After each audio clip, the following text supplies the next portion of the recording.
Parte 3. A ilha que mordeu o dragão. A conquista de Lys foi rápida, limpa e terrivelmente eficiente. Em Tirosh, porém, a notícia da queda da pérola não gerou apenas medo, gerou algo muito mais perigoso para um conquistador: determinação. Tirosh era diferente das outras cidades livres. Localizada em uma ilha árida e rochosa no Mar do Poente, entre o continente de Essos e o extremo sul de Westeros, Tirosh era uma fortaleza natural. Suas famosas muralhas coloridas pintadas em tons vibrantes de azul, vermelho e dourado não eram apenas enfeite. Escondiam grossas camadas de pedra e argamassa capazes de resistir a cercos prolongados. E os Tiroshes, ao contrário dos Lysianos, não eram mercadores de perfume ou traficantes de prazer. E eram guerreiros, criadores dos temidos soldados fânticos, vendedores das melhores armaduras do mundo, conhecidos e mestres na arte da guerra defensiva. O arconte de Tirosh, um homem chamado Malak Maegir, convocou imediatamente o conselho da cidade. Diferente dos triarcas indecisos de Volantis ou dos senhores hesitantes de Lys, Malak era um tigre de coração, mesmo que Tirosh não tivesse partidos formais. Ele entendia uma verdade fundamental: dragões podiam queimar cidades, mas não podiam estar em todos os lugares ao mesmo tempo.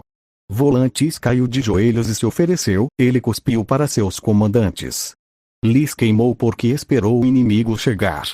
Nós não cometeremos o mesmo erro. Tirosh não será uma pérola que chora. Será um espinho na garganta do dragão.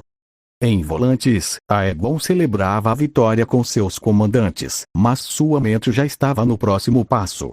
O mapa diante dele agora incluía Lys como território conquistado, marcado com o dragão dos Targaryen. Tirosh, ele disse, apontando para a ilha colorida. E depois Mir. Precisamos das 3 filhas para controlar o mar entre Essos e Westeros. Orys Baratheon, que havia provado seu valor no comando da frota, franziu a testa. Tirosh não será como Lys, irmão. Eles têm muralhas que resistiram a cercos por 2 anos durante as guerras contra os piratas. E tem algo que Lys não tinha: tempo para se preparar. Rhaenys, que estudava relatórios de seus próprios informantes, concordou. Meus pássaros cantam coisas estranhas vindas de Tirosh. Malak Maegir está comprando todos os escravos que encontra, mas não para trabalhar. Para lutar. Dizem que prometeu liberdade a qualquer escravo que matar um soldado invasor. Visenya, sempre a mais guerreira das 3, ergueu a cabeça com interesse. Escravos-soldados são perigosos quando motivados pela promessa de liberdade. Lutam como demônios porque não têm nada a perder. Aegon absorveu as informações, seus olhos roxos fixos no mapa. Então não lhes daremos a chance de lutar como demônios. Daremos a eles algo mais valioso que a liberdade. Todos se voltaram para ele, curiosos. Uma semana depois, a frota imperial partiu novamente de Volantis. Desta vez, os dragões voavam abertamente com a armada Balerion, Vhagar e Meraxes cruzando o céu em formação, suas sombras dançando sobre as ondas como presságios de destruição. A mensagem era deliberada: não há surpresa desta vez. Venham nos enfrentar se ousarem. Enquanto isso, nos porões dos maiores navios mercantes, algo mais sinistro se preparava. Centenas de barris de madeira, cuidadosamente selados com cera e ferro, continham não fogo valeriano, mas algo potencialmente mais poderoso: ouro. Muito ouro. O ouro dos elefantes de Volantis, dos cofres confiscados de Lys, e das reservas pessoais dos Targaryen.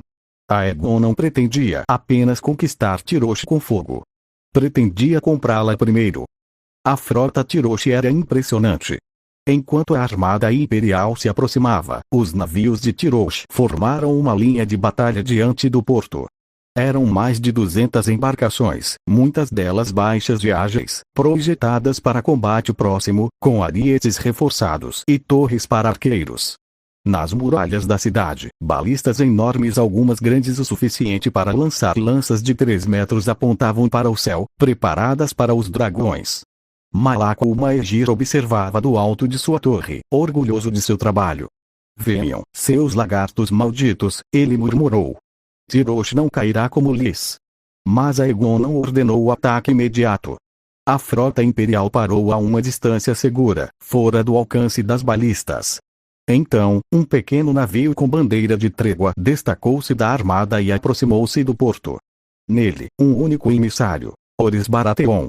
Os Tiroches, confusos, permitiram que um navio atracasse.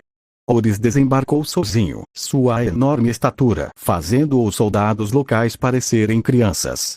Ele foi levado diante do arconte. Se veio nos insultar com ofertas de rendição, Malaco rosnou, pode voltar nadando. Oris sorriu, um sorriso desarmante que não combinava com seu tamanho. Não vim insultar, arconte. Vim negociar. Meu irmão, o imperador, não deseja ver Tirosh em chamas. Ele deseja ver Tirosh próspera. Sob sua liderança, é claro. Malaco riu, mas era um riso nervoso. Liderança? Ele quer que eu me ajoelhe, como Lisandro Rogaré se ajoelhou. Rogaré se ajoelhou e hoje governa Lys com mais poder do que antes de ser conquistado. Oris respondeu calmamente. Meu irmão não é tolo. Ele sabe que não pode governar todas as cidades pessoalmente. Precisa de homens capazes para administrá-las em seu nome. Homens como você, Malaco.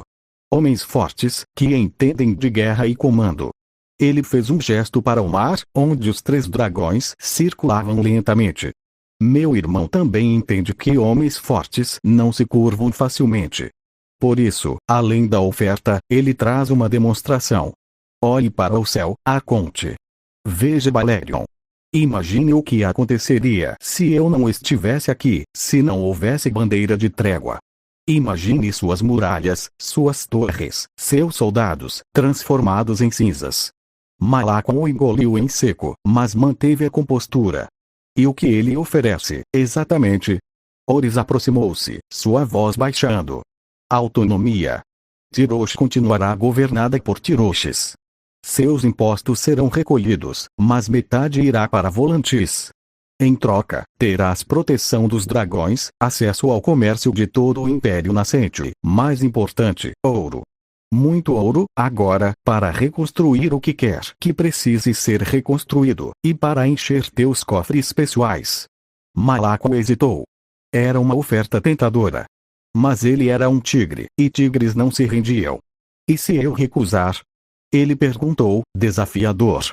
Oris encolheu os ombros. Então teremos que fazer as coisas do jeito difícil. E quando Tirosh for apenas cinzas e ossos, meu irmão encontrará outro para governar suas ruínas. Talvez um elefante de Volantis. Talvez um mercador de Lys. Alguém menos orgulhoso. O silêncio pairou entre os 2 homens. Malaco olhou para o mar novamente, para os dragões, para a frota imensa. Então olhou para suas próprias defesas, seus soldados, suas balistas. Elas eram boas, sim. Mas seriam boas o suficiente? Antes que pudesse responder, um estrondo distante fez ambos se virarem. No horizonte, uma coluna de fumaça subia de uma das torres de vigia costeiras de Tirosh, a vários quilômetros dali.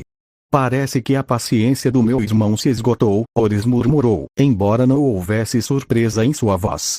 Aquela era uma torre de alerta. Agora é uma pilha de pedras derretidas.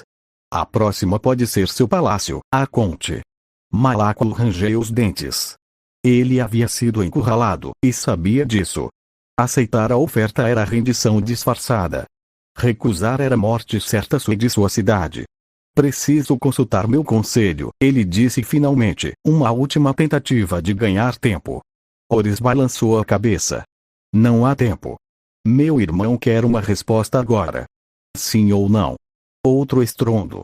Outra torre, desta vez mais próxima, desmoronou em fumaça e chamas. Os dragões estavam se aproximando, um aviso por vez.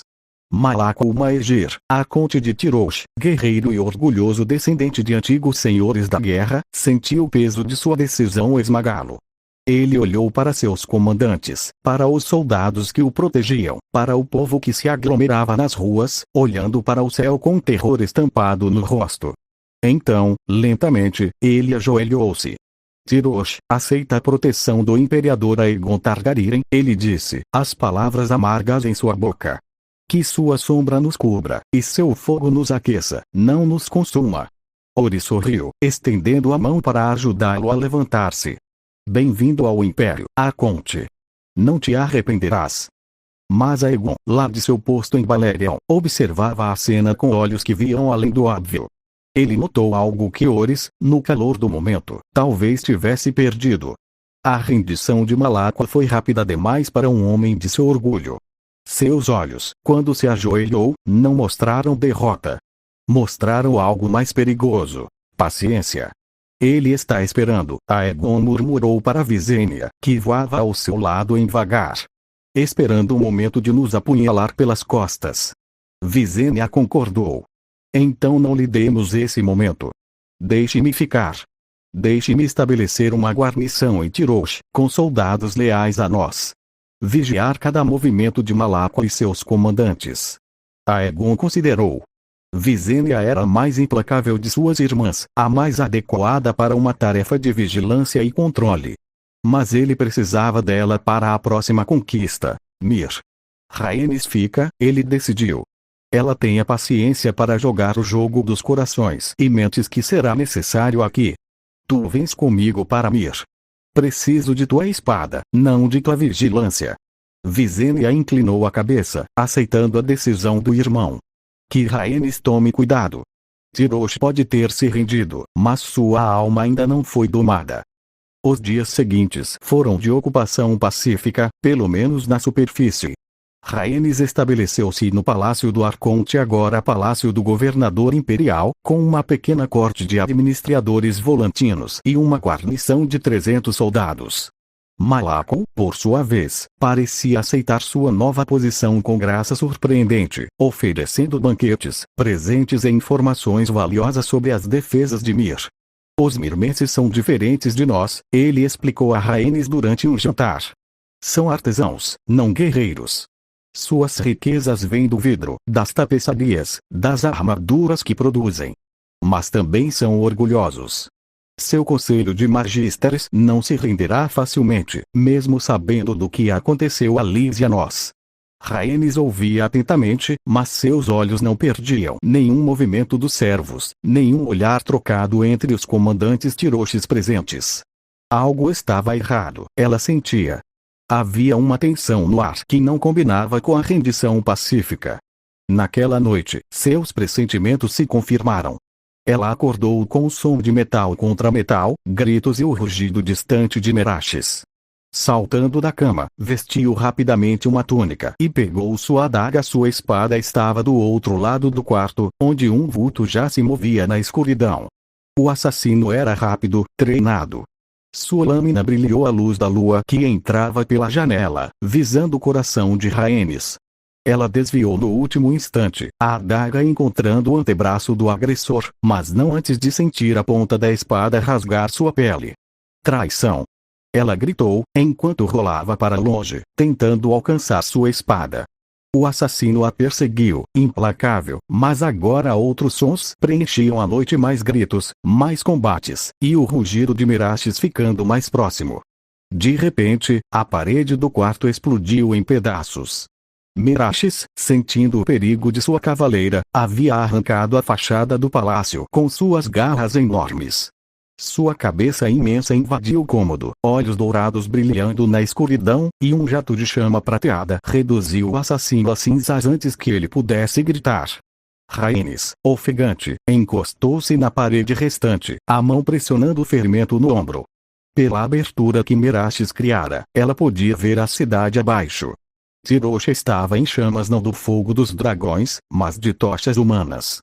Rebeldes, armados com tudo o que encontraram, atacavam os soldados imperiais nas ruas. E liderando-os, em armadura completa no topo de seu próprio palácio, estava Malaqua o Maegir. Ajoelhar-se não era rendição. Era espera. A batalha durou a noite toda. Os Tiroshes lutaram como Malaqua o prometera que lutariam como demônios. Cada esquina era uma emboscada, cada janela um esconderijo para arqueiros. Os soldados volantinos, pegos de surpresa, recuaram para o palácio, formando um perímetro defensivo, enquanto Meraxes queimava quarteirões inteiros para conter o avanço rebelde. Rhaenys, mesmo ferida, montou sua dragão e sobrevoou a cidade, avaliando a situação. A rebelião não era apenas no palácio, era geral. Malaco havia planejado tudo, provavelmente desde o momento em que se ajoelhou.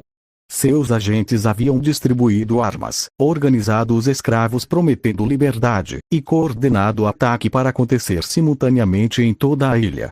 Ele quer nos forçar a queimar a cidade inteira, Rhaenys percebeu, horrorizada.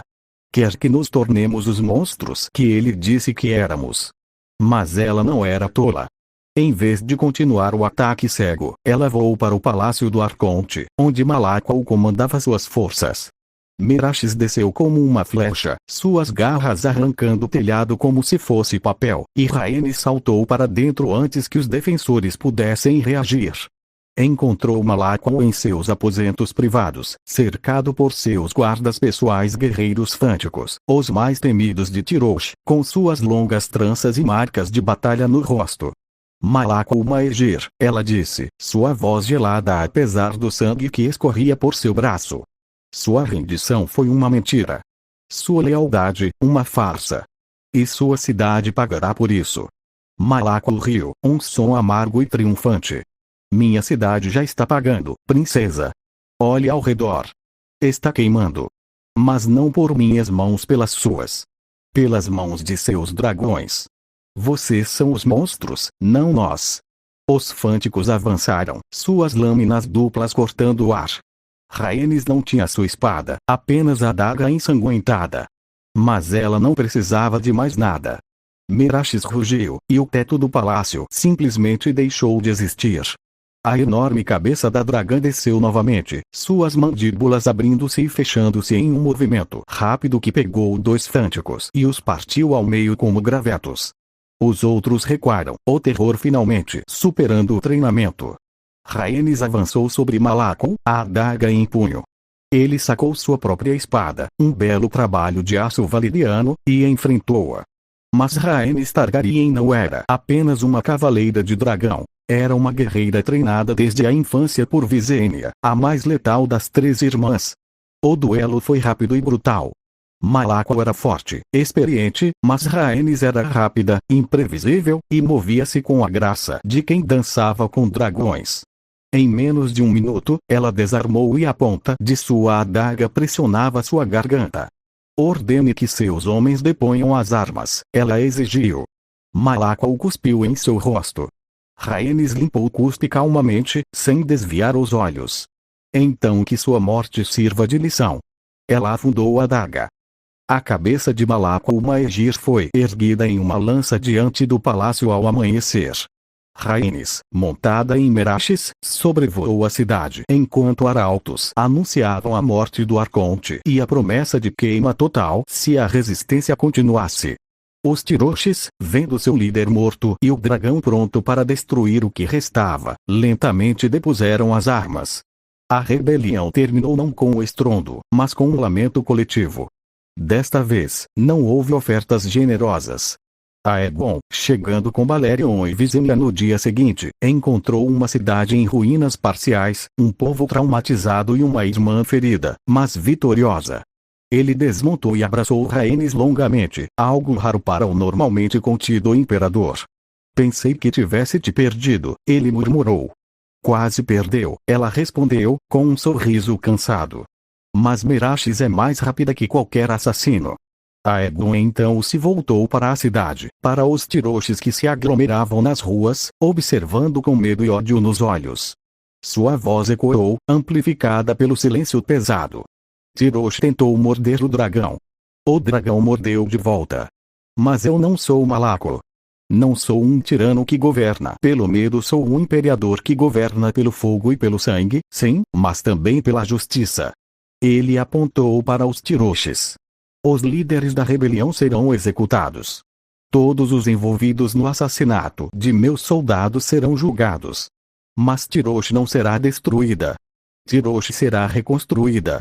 E aprenderá, com o tempo, que a paz sob o dragão é melhor que a guerra contra ele. Os Tyroches ouviram em silêncio. Alguns, os mais velhos, lembravam-se das guerras antes da hegemonia de Volantis, dos cercos, da fome, da morte. Talvez, pensaram, a paz sob o dragão não fosse tão ruim. Mas a semente da resistência, plantada por Malakon, não morreria facilmente. Ela apenas se enterraria mais fundo, esperando o momento certo para florescer novamente. Por enquanto, porém, Tirosh pertencia à Nova Valíria. A ilha que tentou morder o dragão agora usava uma coleira de fogo. E lá do mar, os navios de Mir, que haviam observado a batalha de longe, recolheram suas velas e correram para casa, sabendo que seriam os próximos.